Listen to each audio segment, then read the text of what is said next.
Hey everyone, and thanks for jumping back into the cryptoverse. Today we're going to be talking about Chainlink again. The reason for this is just a follow-up to the prior video. I did have someone who made a request, and so I thought it was a decent request, so I wanted to follow up with it. So if you guys like the content, please subscribe to the channel. We try to do things a little bit differently here than you'll find on most channels covering cryptocurrency. We look more at data science and trying to analyze historical patterns. And you know, I make my own charts a lot of times, and other times I'll pull up TradingView. But anyways, if you guys like the channel, please subscribe. And if you want to discuss the charts, check out this Telegram channel here, which you can find in the description below.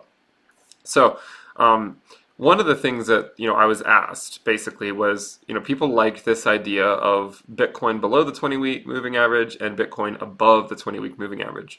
And here I was showing it the price of Chainlink, the price of Link, okay, with respect to time.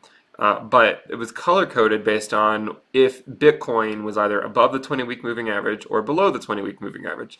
And the reason we did that, you can see in the other video, was because when Bitcoin is above the 20-week moving average, it tends to be in a bull run, and it's a key indicator, in my opinion, of a bull run. Have we held that yet as support during this market cycle? No. Therefore, I do not think a bull run has started yet. Until that happens, I still think we're just in an accumulation zone. But the question was, could you also show this, but the link Bitcoin ratio? So what is the link Bitcoin ratio doing when Bitcoin is either above the 20-week or below the 20-week? So here you can see price, and it's on a logarithmic scale. And again, it's just, you can see that when Bitcoin is above the 20-week, it tends to link with its valuation in terms of the US dollar tends to do really well. You can see here it went from 0.15 or so like 15 cents up to $1.50 or so. And over here it went from like 40 cents or somewhere around that region up to around $4 and then back down. And then here again it started to move up fairly similarly to how it had moved up before, but it got broken when Bitcoin broke the 20-week a lot quicker than it had the previous two times. So with that said, let's continue on. So here is the link Bitcoin ratio. So we've noted that you can see that it basically just goes up. Historically speaking, it does have its ups and downs, but more or less it is just trending in the up direction. I mean, it's gone from a valuation of down here near 10 to the minus 5, and it has gone through 10 to the minus 4, and it's headed to 10 to the minus 3. And this is this is over a 2-year period when the rest of the crypto market has been in a bear market, and most coins have either been losing their value or they're where they were for the last couple of years. Some coins haven't lost a ton of value, whereas Link has continued to gain value and has even gone above its all-time high, which most coins have not. In fact, many coins have lost 90% of their value. Some have remained somewhat stable, and others have improved.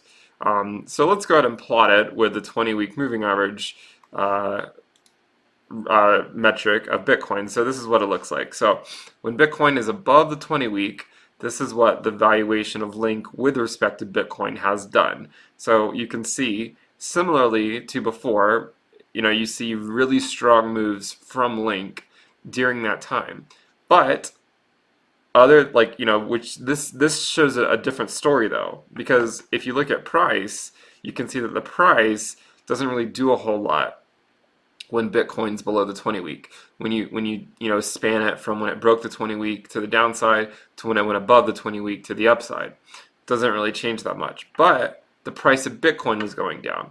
And here you can see that because despite the fact that Bitcoin was below the 20-week moving average, Chainlink was still increasing its valuation with respect to Bitcoin.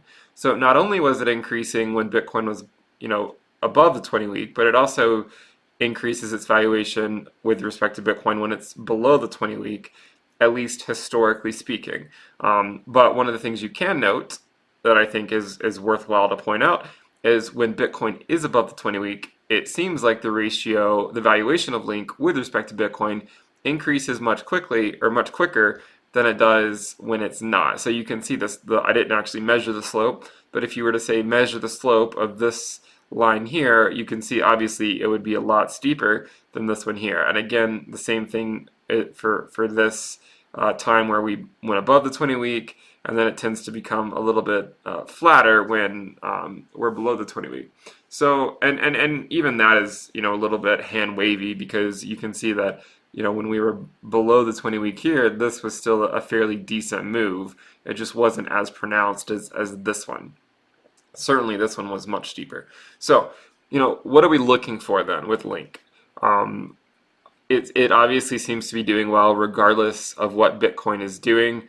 It seems to, be probably one of the most decoupled coins to Bitcoin, at least currently speaking. It might eventually, change, but up until now, you can see that its valuation with respect to Bitcoin has just been climbing for the last 2 years.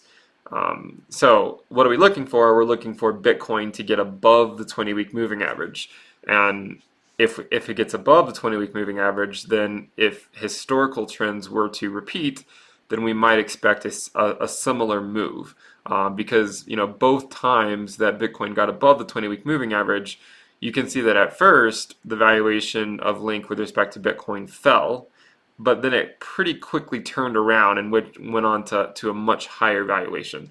So if you're not familiar, the 20-week moving average of Bitcoin is currently around $7,800 or so.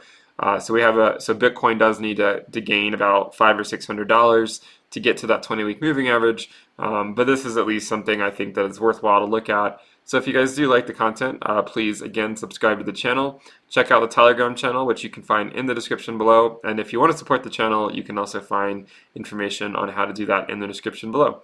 Thanks for tuning in, guys. I will talk to you next time. Bye.